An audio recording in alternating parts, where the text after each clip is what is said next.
Aleluia. Quero saudar a amada igreja com a graça e a paz do nosso Senhor Jesus. Amém. Vamos continuar com Jeremias. Eu gostaria que os irmãos abrissem suas Bíblias inicialmente em Jeremias capítulo 5.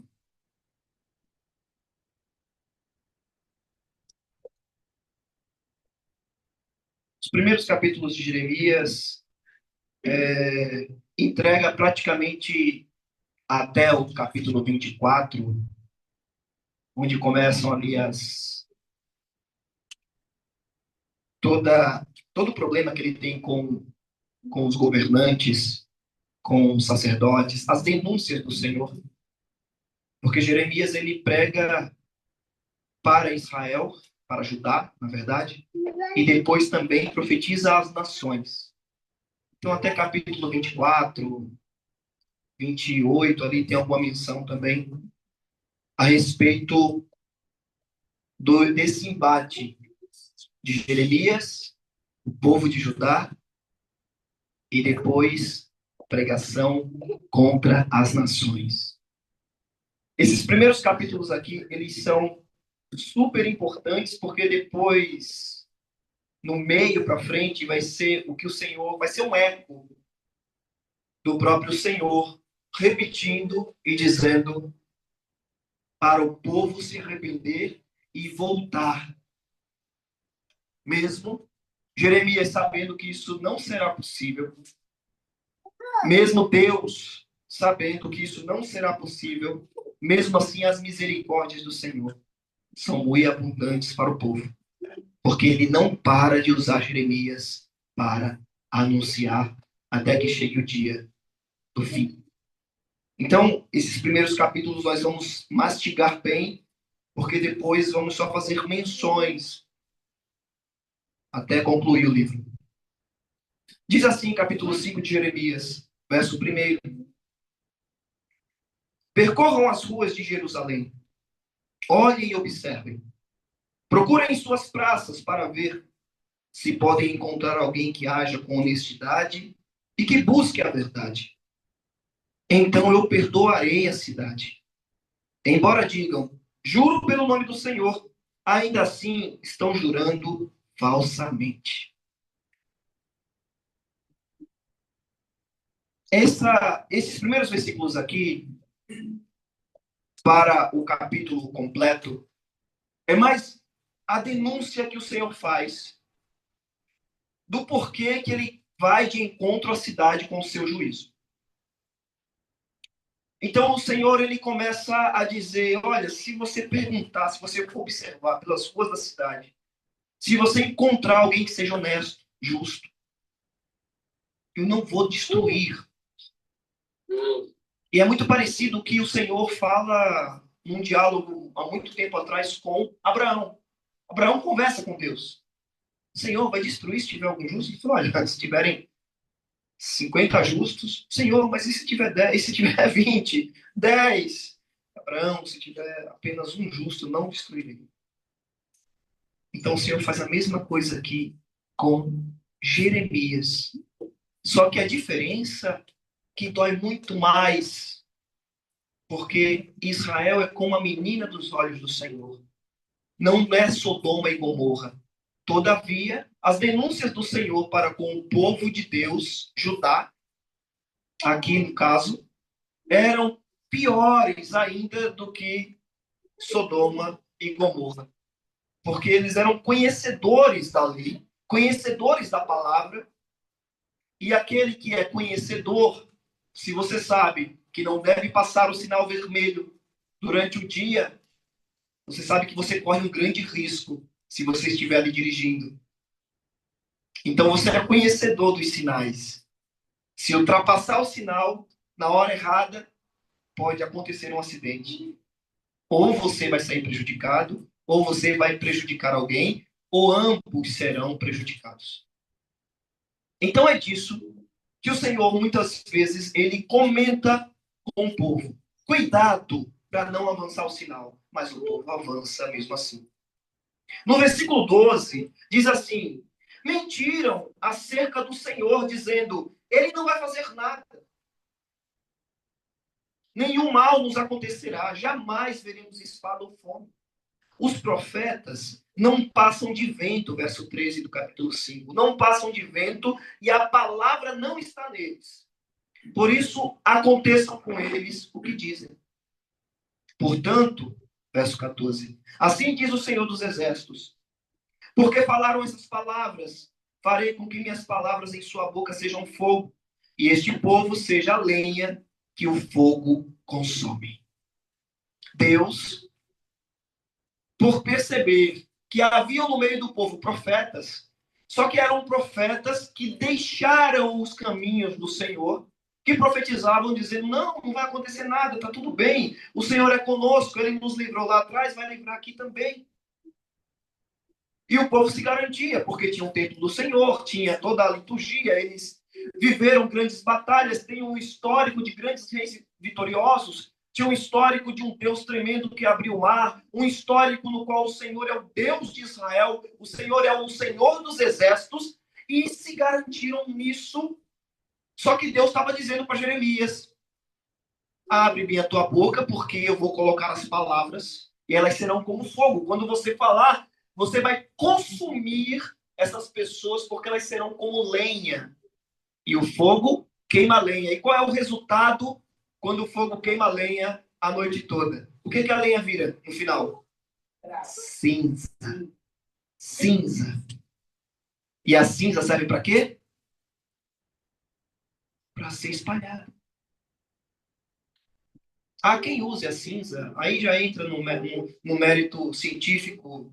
Enfim, hoje é reaproveitado muita coisa. Mas estamos falando dessa metáfora de que cinza não vira nada.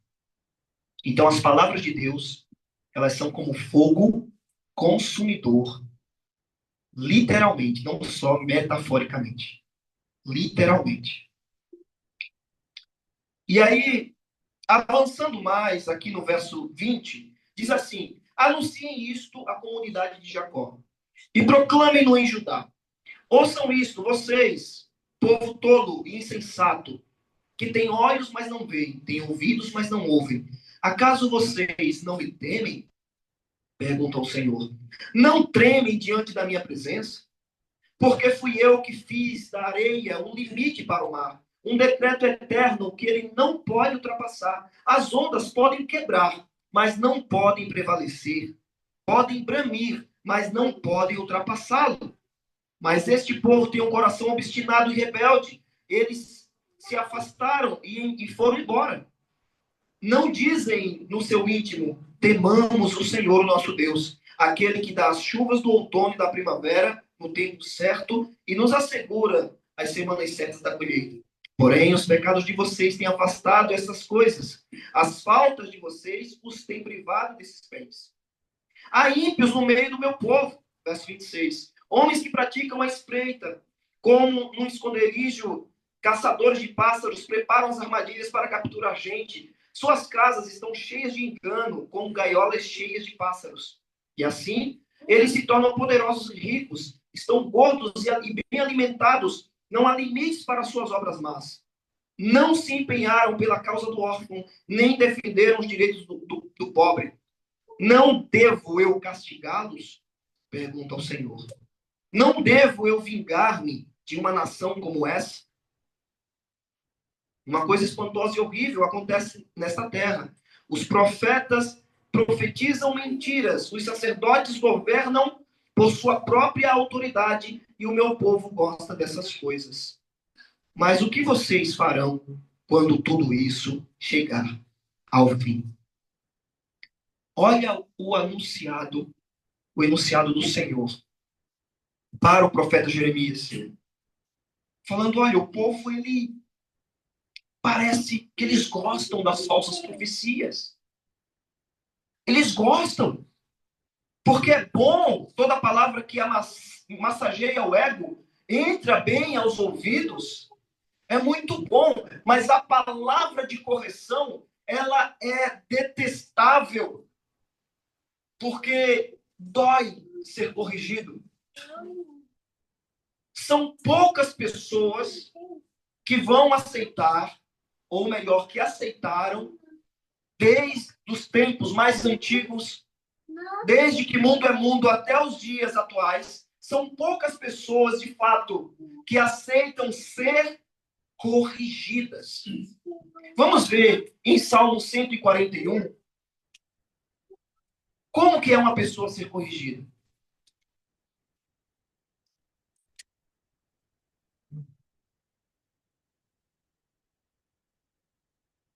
Na verdade, não é como uma pessoa pode ser corrigida, é como ela prefere ou profere em seu coração, aceita ser corrigida. Essa é a diferença. Diz assim, Salmo 141. Clamo a ti, Senhor, vem depressa, escuta a minha voz quando clamo a ti. Verso 1. Seja a minha adoração, verso 2, como incenso diante de ti, e o levantar das minhas mãos como a oferta da tarde. Coloca, Senhor, uma guarda à minha boca. Vigia a porta dos meus lábios. Não permita que o meu coração se volte para o mal, e nem que eu me envolva em práticas perversas com os malfeitores. Que eu nunca participe dos seus banquetes. Fira-me o justo com amor leal e me repreenda. Mas não perfume a minha cabeça o óleo do ímpio, pois a minha oração é contra as práticas dos malfeitores. Até aí. Olha o que o salmista está dizendo. Ponha um guarda à porta dos meus, da minha boca. Porque através do lábio, desde os tempos antigos, quem tinha experiência com Deus sabia que dali poderia vir coisas boas, bênçãos ou maldições. Então, Senhor, fecha minha boca para que eu fale apenas o que for necessário, o que for de bom, o que for agradável ao Senhor.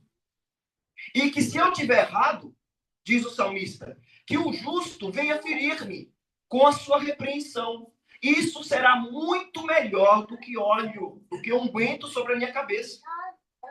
Então, o que é melhor para o homem que quer viver quer ter uma vida com Deus? O que é melhor para esse homem, ou para essa mulher de Deus, ou para o jovem, para o adolescente? Aceitar a correção. Se existe a correção, é porque Deus te ama e porque Ele quer que você trilhe o caminho da justiça. Como é bom quando Deus nos corrige. Como é maravilhoso quando Deus nos corrige. Isso significa que Ele está se importando e não simplesmente que Ele está querendo que você suma da face da terra. Mas as pessoas costumam servir a Deus mais com os seus sentimentos. Se o dia está bom,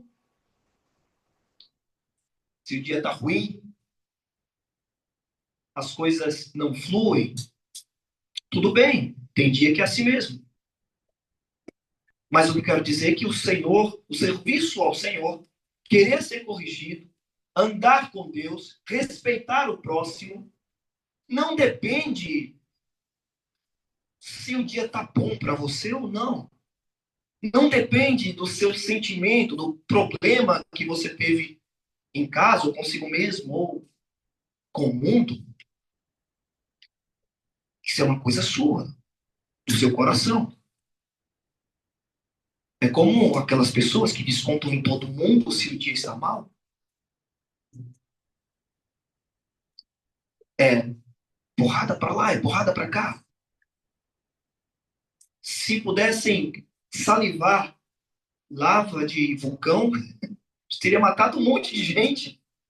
Então, o Senhor ele está querendo guardar o seu povo quando ele corrige. E essa guarda é importante. Então, ser corrigido por Deus é bom ou ruim, mesmo que as palavras sejam duras? Bom. É porque ele se importa. No dia que ele não se importar, Ele vai dar linha na pipa até o dia que você sumir entre as nuvens. E quando achar que vai voltar para a terra, não volta mais. Já foi cortado há muito tempo. Então, o Senhor se importa com o seu povo. E por isso ele corrige. Voltando aqui para Jeremias. Capítulo 6 diz assim: 6, a cidade de Jerusalém é sitiada. E tem ali uma narrativa muito longa. Eu vou ler apenas alguns versículos, porque o Senhor, ele comenta, e Jeremias está vendo isso, ele está sentindo isso, Deus está vendo isso acontecer. E o Senhor está anunciando, dizendo: fuja para um lugar seguro, povo de Benjamim, fuja de Jerusalém, toquem a trombeta em Tecoa, ponham um sinal em Bet-Hacarém, porque já se vê a desgraça, porque vem do norte, uma terrível destruição. Destruirei a cidade de Sião. Você é como uma bela pastagem, para que os pastores venham com seus rebanhos. Armaram as suas tendas ao redor dela e apacentaram cada um no seu lugar. Preparem-se para enfrentá-la na batalha. Vamos e ataquemos ao meio-dia. Verso 10. A quem posso eu falar ou advertir? Quem me escutará? Lembra, inclusive, o que aconteceu com Isaías, né? Não tem uma palavra que ele comenta, né? Quem, quem me ouvirá, né? Quem ouviu? Quem deu crédito à minha pregação? Quem escutará? Porque quando a gente não escuta, está caminhando para a morte. Quando escuta, dá tempo ainda de entrar na rota, certo? Então, o Senhor aqui repete, parafraseando em outras frases, com Jeremias, que a palavra de Deus não se trata de certo ou errado, ela está conectada desde Gênesis a Apocalipse. O que é certo, o que é errado é errado. Isso não muda. O bom caráter, no qual o caráter do Senhor que ele quer aplicar em nós, isso não muda. As palavras mudam, as pessoas mudam, os tempos mudam, os vasos mudam, mas Deus continua o mesmo com o seu caráter, com o seu amor leal e com a sua fidelidade e misericórdia. E ele vai avisando. Então, ele fala mais uma vez: quem escutará? Quem escutará? Os ouvidos deles estão obstinados. E eles não podem ouvir. Ouvido obstinado é aquela pessoa que, sabe, quando todo mundo já teve esse exemplo, ou quase todos, né? Os filhos que foram mais obedientes não tiveram ouvidos obstinados. Mas ouvidos obstinados são os filhos que não escutam as vozes dos seus pais. É um exemplo. Quando você desobedece os seus pais, logo você desobedece uma conexão direta a Deus. Porque os pais, de alguma forma, representam o amor de Deus, representam o cuidado de Deus para com seus filhos. Então, você não ouve os seus pais, também não está ouvindo a Deus. Sinto muito dizer isso. Sinto muito. Não ouve os pais, não ouvem a Deus. Amém? É isso. Jeremias é bom, que é preto no branco e sobra paulada, porrada para todos. Não sobra ninguém sem correção. Do menor ao maior, do mais novinho ao mais velho, do mais santo ao menos santo, não importa. O couro come. E aí ele fala que a palavra do Senhor é para eles desprezível. Não encontram nela motivo de prazer. Já viu a palavra do Senhor não encontrar motivo de prazer? Pois é, ouvidos obstinados. Aqueles que não ouvem nas coisas básicas, e não é só os pais, não. Que não ouvem autoridades. Está na escola, não ouviu o professor.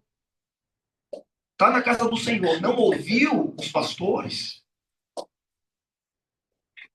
Está na sua casa ou está em algum lugar, foi repreendido por alguém de moral mais velho que você. Até Tiago explica isso.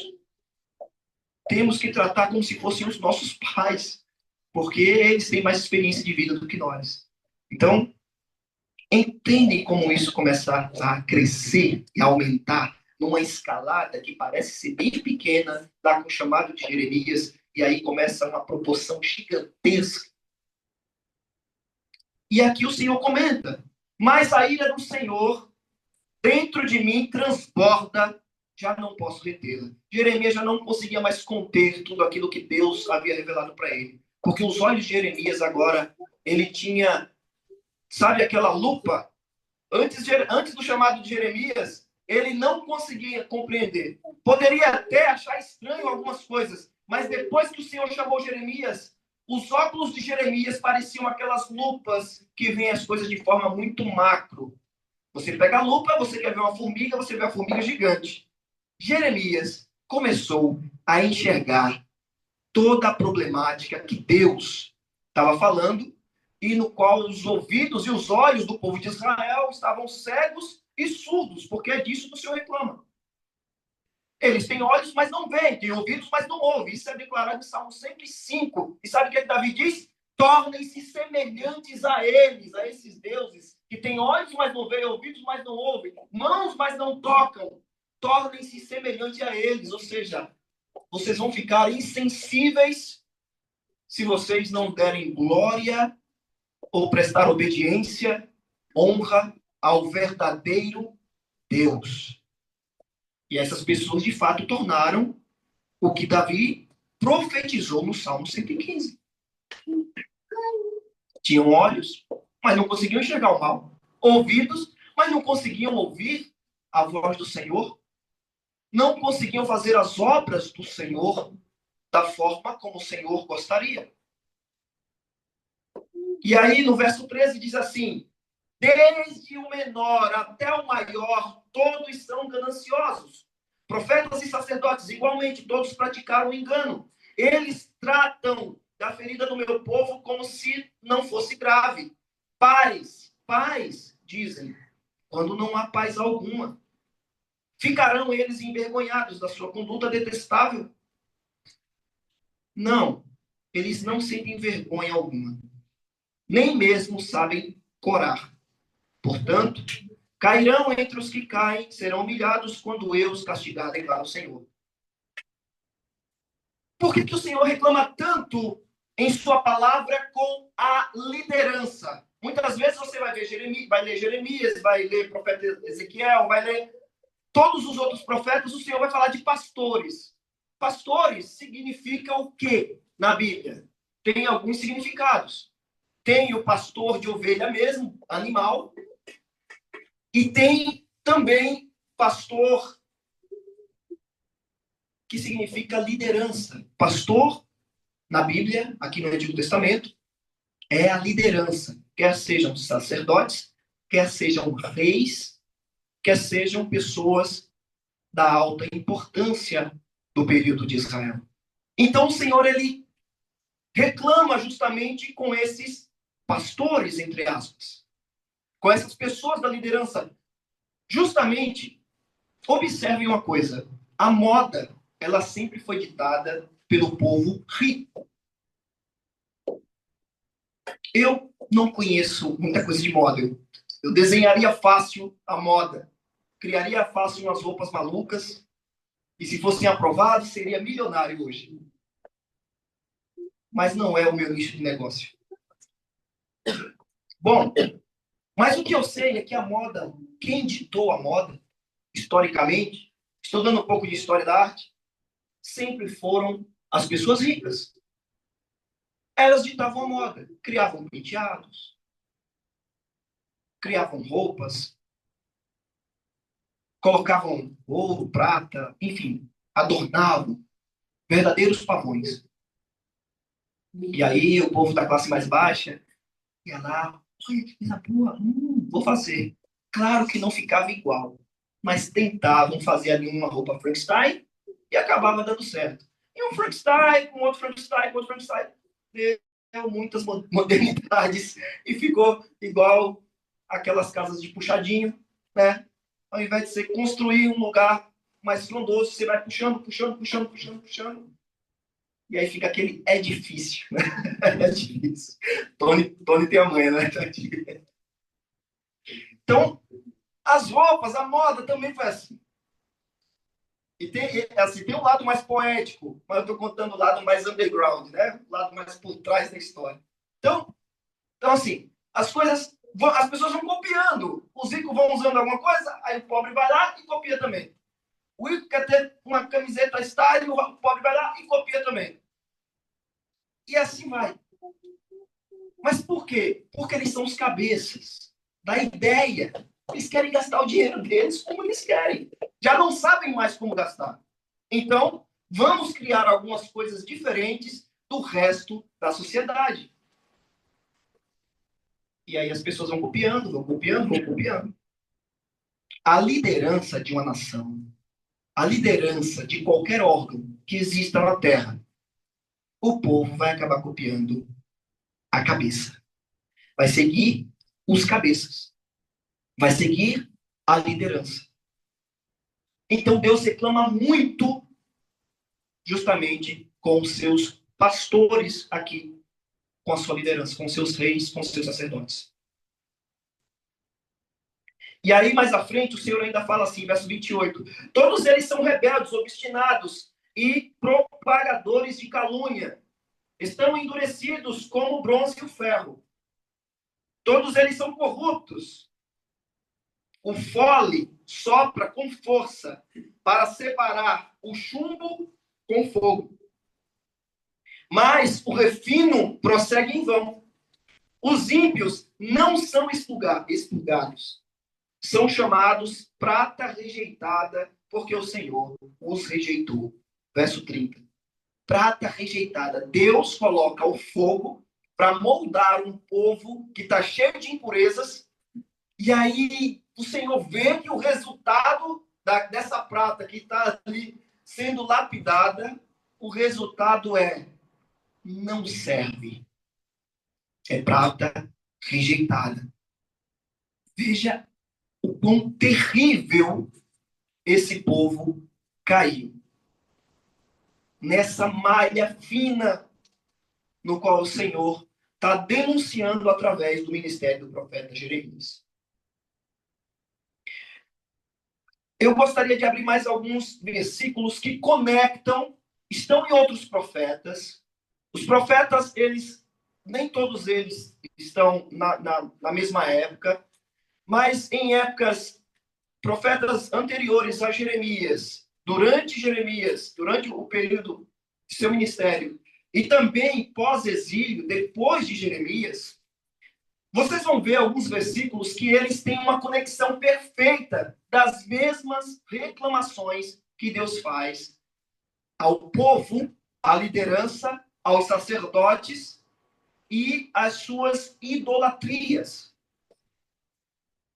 E aí nós vamos começar com um texto que se encontra em Amós. Amós capítulo 3, verso 3, diz assim: ouçam esta palavra que o Senhor falou contra vocês, ó israelitas, contra toda esta família que tirei do Egito. Escolhi apenas vocês de todas as famílias da terra. Por isso eu os castigarei por todas as suas maldades. Duas pessoas andarão juntas se não estiverem de acordo? O leão ruge na floresta, se não apanhou presa alguma. O leão novo ruge em sua boca, se nada caçou. Cai o pássaro numa armadilha que não foi armada? Será que a armadilha se desarma e nada foi apanhado? Quando a trombeta toca na cidade, o povo não treme? Ocorre alguma desgraça na cidade sem que o Senhor a tenha mandado? Olha que coisa. Mais uma vez, o Senhor comentando aqui para todo o povo, em Amós, capítulo 3. Vamos andar agora um pouco em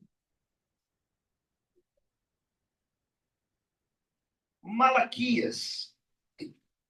Malaquias, capítulo 2, verso 10 em diante. Diz assim, Malaquias, capítulo 2, verso 10. Não temos todos o mesmo Pai? Não somos todos criados pelo mesmo Deus? Por que será então que quebramos a aliança dos nossos antepassados, sendo infiéis uns com os outros? Judá tem sido infiel. Uma coisa repugnante foi cometida em Israel e em Jerusalém. Judá desonrou o santuário que o Senhor ama. Homens casaram-se com mulheres que adoram deuses estrangeiros.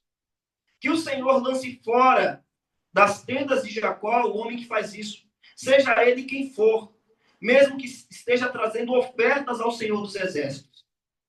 A outra coisa que vocês fazem, enchem de lágrimas o altar do Senhor, choram e gemem, porque ele já não dá atenção às suas ofertas, nem as aceita com prazer. E vocês ainda perguntam por quê? É porque o Senhor é testemunha entre você e a mulher da sua mocidade, pois você não cumpriu a sua promessa de fidelidade, embora ela fosse a sua companheira, a mulher do seu acordo matrimonial. Não foi o Senhor que os fez um só? Em um corpo e um espírito, eles lhe pertencem. E por que um só?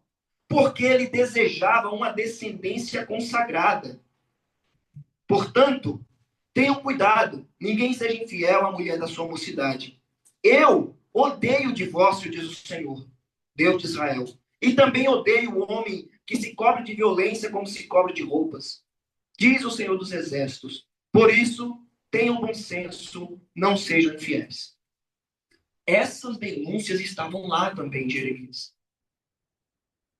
Só que Malaquias não é da época de Jeremias. Mas a questão continua. Os homens foram infiéis, as mulheres também foram infiéis. É que aqui o Senhor está falando para homens, mas está falando no geral. Todos foram infiéis a Deus em atos, em promiscuidade, tanto a parte física, carnal, como também na idolatria a deuses estranhos. E o que é que o Senhor queria? Criar uma nação separada para quê? Uma nação, através da relação de um casal, ele estava querendo criar uma descendência piedosa, como diz algumas versões. Uma descendência piedosa. Se nasce um filho num contexto de mundo cão, como que esse filho vai crescer? Se nasce um filho num contexto onde há a palavra do Senhor, onde há a exortação, onde há o amor do Senhor, a tendência é que esse filho cresça e ande nos caminhos do Senhor. E olhe, mesmo assim, muitos se desviam depois. Para vocês terem ideia, que não é uma garantia de quem nasce dentro da casa do Senhor continuar nos caminhos do Senhor no futuro. Agora imagine quem está lá fora.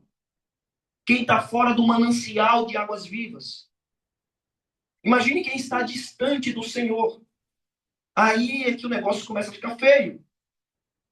E o Senhor, ele alerta para isso. Um casal fiel e abençoado vai gerar uma descendência futura de filhos abençoados que também honrarão os seus pais e honrarão também a sua esposa e o seu marido. E assim vai se criando muitas famílias que servem ao Senhor dos Exércitos. E o Senhor toma esse cuidado aqui, falando para Malaquias, que nem sequer era da época de Jeremias. Vamos a um outro texto que também conecta a todas as questões. Em Jeremias. Eu já disse Malaquias. Isso que é nós. Miqueias. Abram aí, quem puder, ou só acompanhe. Miqueias, capítulo 2. A partir do verso 6. Mais uma vez, advertência contra os falsos profetas. Observem essa leitura que vai ultrapassar o capítulo 3 também. Diz assim: não preguem, dizem os seus profetas, não preguem acerca dessas coisas. Que coisas são essas? O que era correto, que o mal estava por vir.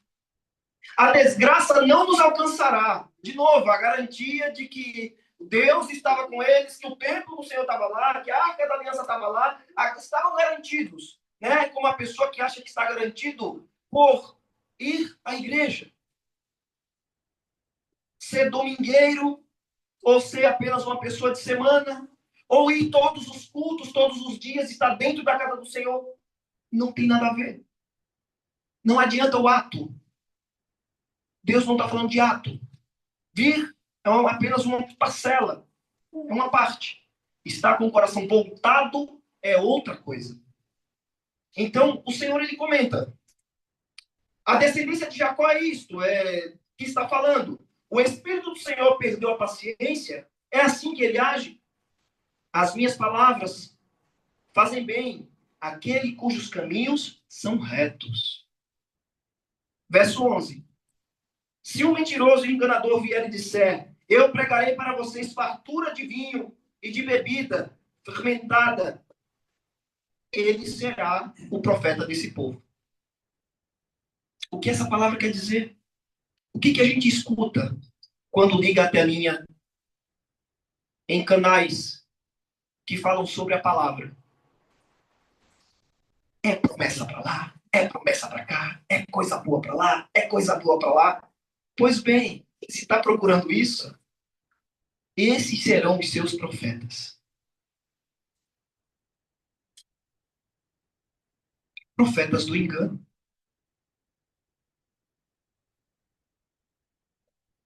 Porque é melhor ouvir as coisas doces, boas, as palavras finas e suaves dos poetas, dos salmistas. Isso porque não leram salmos completos, porque salmo tem mais palavras de rebordosa, se você ler em todos os salmos, do que palavras doces, amigáveis. São 150 salmos, mas só escolhem o 23 e ainda interpretam mal. Senhor é meu pastor, nada me faltará. Nunca te faltou um emprego? Nunca te faltou uma saúde? O original diz que não é nada me faltará. É o pastor não me faltará na minha trajetória. O pastor não vai te faltar, ele vai andar contigo. Por isso que diz, ainda que eu ande pelo vale da sombra da morte, tu estás. Então, dá todo o aval para os primeiros versículos. As pessoas se apoiam em coisas que não alimentam. Em alimentos vazios. O Senhor quer dar feijoada. O Senhor quer dar comida pesada. Para que você se sustente no dia que a prova vier. Quando o fogo vier, quando o fogo apertar, aí você se sustenta. Na presença do Senhor. Não vem qualquer vento para te enganar. Aqui diz assim, verso 11 do capítulo 2.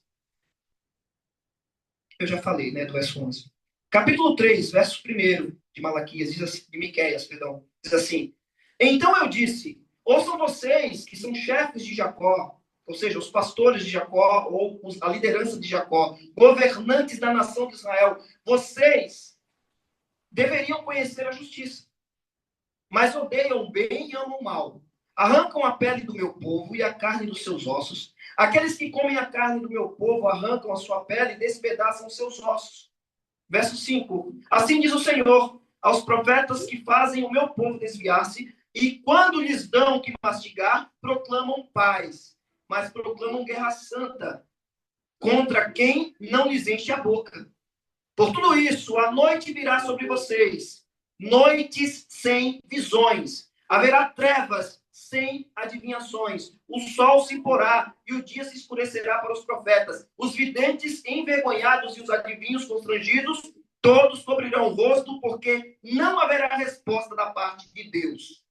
Mas quanto a mim, graças ao poder do Espírito do Senhor, estou cheio de força e de justiça para declarar a Jacó a sua transgressão e a Israel o seu pecado. Ouçam isto.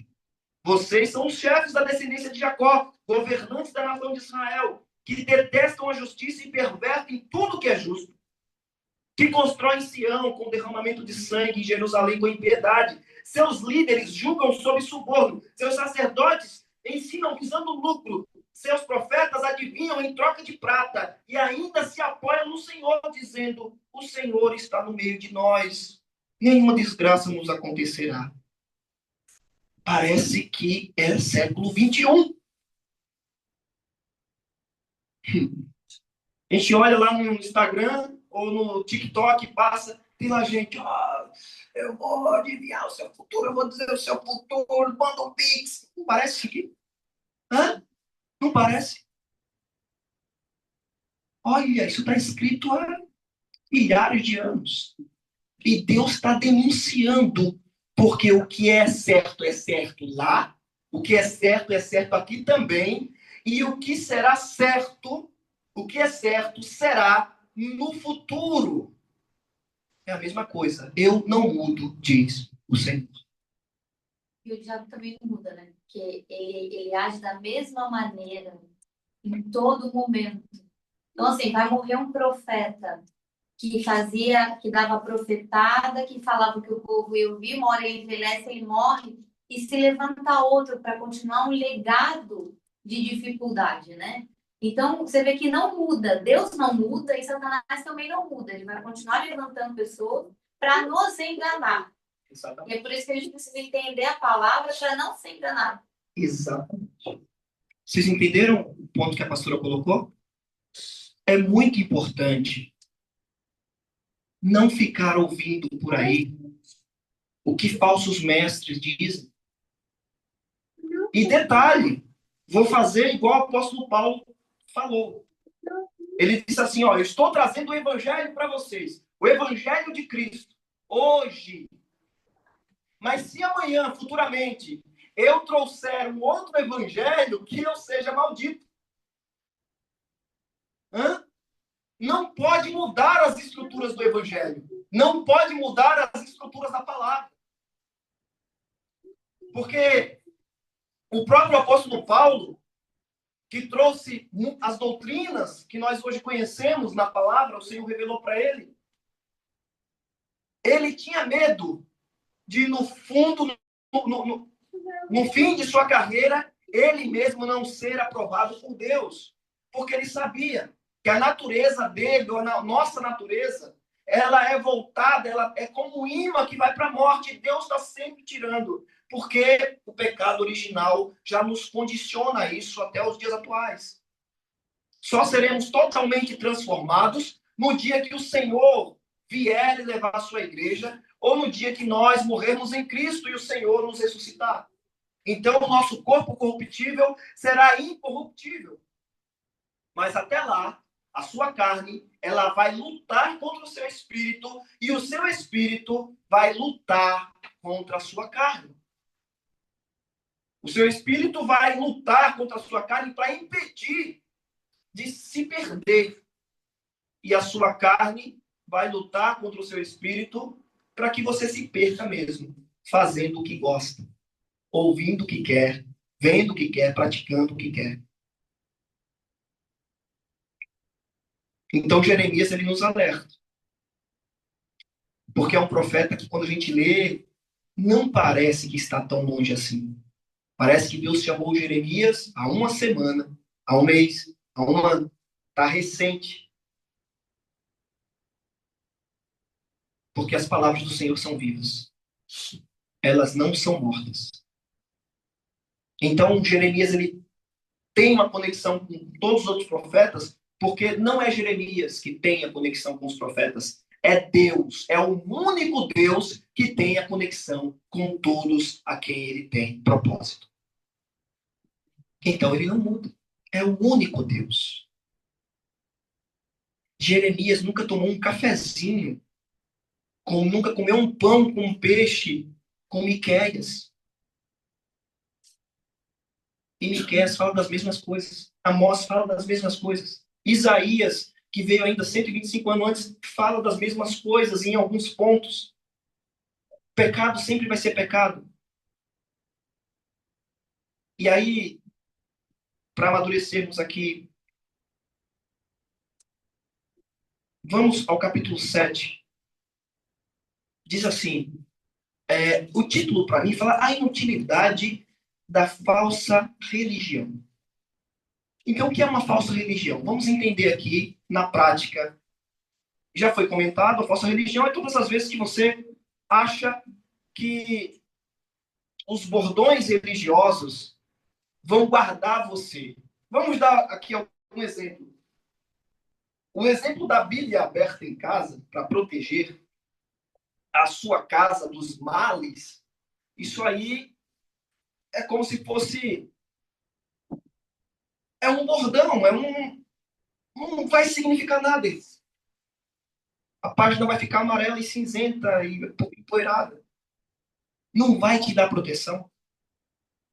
Teve uma mulher recente que pegou a Bíblia e antes de construir a casa, ela enterrou debaixo do terreno, antes para construir a casa, sobre os pilares da palavra. Olha, vá orar não. Não vá ler não a palavra. Não vá ouvir os seus pastores que falem a verdade, ainda diga assim passagem. Não vá ouvir a palavra, não vai entender, não vai ter uma vida com Deus para ver se isso aqui vai servir para você. Vai ser como um mantra. Ficar repetindo orações como Pai Nosso. É uma bênção. Mas se virar um mantra na sua vida, acabou. Não é isso que Deus quer. Aquilo é um exemplo para você orar com todo o coração diante do Senhor. Vir à igreja automaticamente, porque senão vai se sentir culpada no seu coração, vai ficar como um mantra para a sua vida. Você tem que vir porque você ama o Senhor, porque Deus tem o melhor para você, porque Deus tem salvação. Ele morreu na cruz do Calvário por amor à sua vida e ainda vai te dar vida eterna. É nisso que tem que pensar. Vai viver como um mantra as coisas? Oração, Bíblia aberta, ouvir louvores ali e achar que está tudo certo no seu dia? Então, capítulo 7, se preparem. Diz assim: esta é a palavra que veio a Jeremias da parte do Senhor. Fique junto à porta do templo do Senhor e proclame esta mensagem. Olha a coragem que Jeremias teve, ficar na porta do templo do Senhor e proclamar. O templo estava cheio de sacerdotes, o rei estava lá, ele tinha um sumo sacerdote, o próprio pai dele, o Quis, fazendo ali toda a liturgia que foi lá declarada a Moisés para que os filhos de Levi fizessem. E aí, Jeremias vai contra tudo aquilo e diz: ouçam a palavra do Senhor, todos vocês de Judá, que atravessam essas portas para adorar o Senhor. Assim diz o Senhor dos Exércitos, o Deus de Israel. Corrijam as condutas das suas nações, das suas ações. Eu os farei habitar neste lugar. Não confiem nas palavras enganosas dos que dizem: este é o templo do Senhor, este é o templo do Senhor, este é o templo do Senhor. Então o pessoal estava se confiando na palavra enganosa, dizendo: aqui tem um templo, Deus revelou, o Senhor está conosco, nada vai nos acontecer.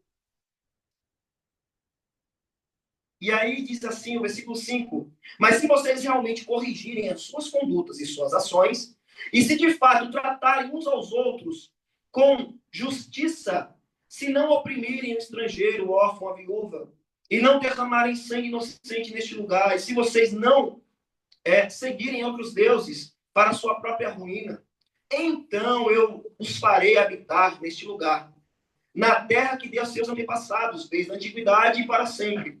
Mas vejam, vocês confiam em palavras enganosas e inúteis. Verso 9. Vocês pensam que podem roubar e matar, cometer adultério, jurar falsamente, queimar incenso a Baal e seguir outros deuses que vocês não conheceram, e depois vir e permanecer perante mim neste templo, que leva o meu nome, e dizer: estamos seguros, seguros para continuar com todas as práticas repugnantes. Este templo que leva o meu nome tornou-se para vocês um covil de ladrões? Cuidado, eu mesmo estou vendo isso, declara o Senhor. Portanto, vão agora a Siló, o meu lugar de adoração, onde primeiro fiz uma habitação em honra ao meu nome, da impiedade de Israel, meu povo. Mas agora vocês, visto que vocês fizeram todas essas coisas, diz o Senhor, apesar de eu ter falado a vocês repetidas vezes, o Senhor sempre fala, e vocês não terem dado atenção, e eu não ter os chamado, vocês não me terem respondido, eu farei a este templo, que leva o meu nome, no qual vocês confiam, lugar de adoração, que dei a vocês e a seus antepassados, o mesmo que fiz a Siló. Expulsarei vocês da minha presença, como fiz com todos os seus compatriotas, o povo de Efraim. E você, Jeremias, não ore por este povo, nem faça súplicas ou pedidos a favor dele, nem interceda por ele junto a mim, pois eu não o ouvirei. Verso 23. Deles, entretanto, esta ordem: obedeçam a mim, e eu serei o Deus de vocês, e vocês serão o meu povo. Depois lemos os capítulos completos, irmãos, em casa, porque vai ter uma explanação melhor. Eu estou pulando alguns aqui por conta do tempo. Já aqui está encerrando. Então, observem a reclamação do Senhor. No capítulo 7, é o sermão, vamos dizer assim, de maior importância, porque ele vai se repetir. Esse mesmo sermão, acredito que no capítulo 26 ou 28, algo assim, é o mesmo sermão. O rei até rasga o sermão, ele não aceita. Ele bota fogo, ele rasga. E o Senhor faz, escreve de novo. Escreve de novo. Siló. Que cidade é essa? Que local, melhor dizendo, é Siló? Siló era um povoado, um local separado por Deus, que ficava, acredito que nos termos de Efraim, depois eu vou buscar essa informação melhor, no qual o Senhor escolheu para colocar ali a Arca da Aliança. E o Senhor está se referindo, esse momento aqui, exatamente ao momento em que o povo, os filhos do sacerdote Eli, pecaram contra o Senhor, foram infiéis e saíram para a batalha e levaram a Arca da Aliança, achando que iam ser vencedores. Lá o couro comeu, eles perderam a batalha, levaram a Arca da Aliança, trouxeram a notícia para o seu pai. Ele já estava idoso, já estava com sobrepeso, como diz a Bíblia. E aí, quando ele soube da notícia, ele caiu e bateu a cabeça e morreu. O sacerdote Eli. Aí foram avisar para a mulher. A mulher dele estava grávida, a mulher de um dos filhos do sacerdote. Ela, quando ouviu, ela estava para dar à luz. Vejam, para finalizar aqui, o que aconteceu nesse finalzinho. Lá em 1 Samuel.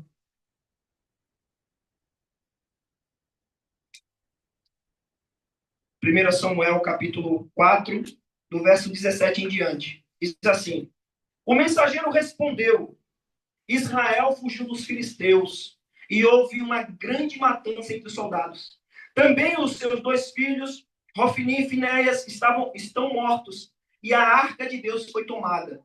Quando ele mencionou a arca de Deus, Eli caiu da cadeira para trás, ao lado do portão, quebrou seu pescoço e morreu, pois era velho e pesado. Ele liderou Israel durante 40 anos. Verso 19. Sua nora, a mulher de Finéias, estava grávida e perto de dar à luz. Quando ouviu a notícia de que a arca de Deus havia sido tomada e que seu sogro e seu marido estavam mortos, entrou em trabalho de parto e deu à luz, mas não resistiu à dor de parto. Enquanto morria, as mulheres que estavam ajudando ela disseram: não se desespere, você teve um menino. Mas ela não respondeu e nem deu atenção. Ela deu ao menino o nome de Icabode e disse: a glória se foi de Israel, porque a arca fora tomada e porque o sogro e o marido haviam morrido.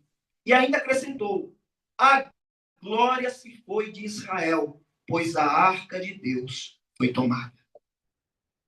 Era o significado do filho dela, Icabode, porque a glória de Deus se foi de Israel. Então o Senhor falou muitos séculos depois, dizendo: eu vou fazer com vocês o que eu fiz em Siló lá atrás, por não terem ouvido a minha palavra. E vocês só vão saber o que vai acontecer com Jeremias só semana que vem, se Deus quiser. Que a palavra do Senhor possa ir de encontro ao seu coração, Que o Espírito Santo possa acrescentar e dar a vocês uma semana abençoada de meditação da palavra, em nome de Jesus. Amém. Glória a Deus.